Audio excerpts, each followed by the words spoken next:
Jérémie, chapitre 11.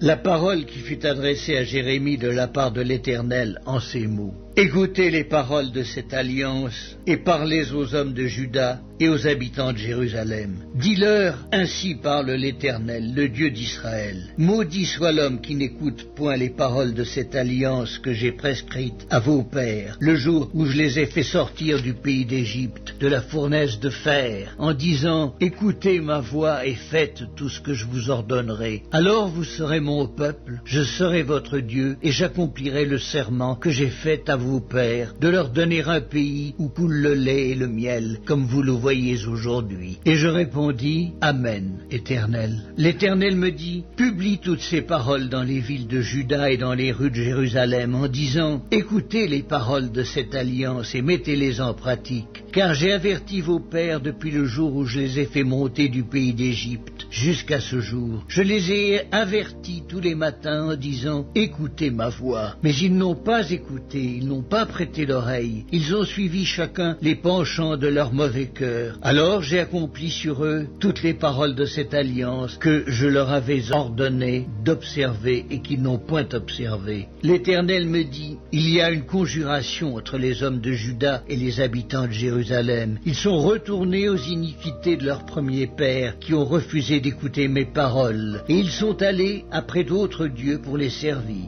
La maison d'Israël et la maison de Juda ont violé mon alliance que j'avais faite avec leur père. C'est pourquoi ainsi parle l'Éternel. Voici, je vais faire venir sur eux des malheurs dont ils ne pourront se délivrer. Ils crieront vers moi et je ne les écouterai pas. Les villes de Juda et les habitants de Jérusalem iront invoquer les dieux auxquels ils offrent de l'encens, mais ils ne les sauveront pas au temps de leur malheur. Car tu as autant de dieux que de villes, ô Juda, et autant Jérusalem a de rues, autant vous avez dressé d'autels aux idoles, d'autels pour offrir de l'encens à Baal.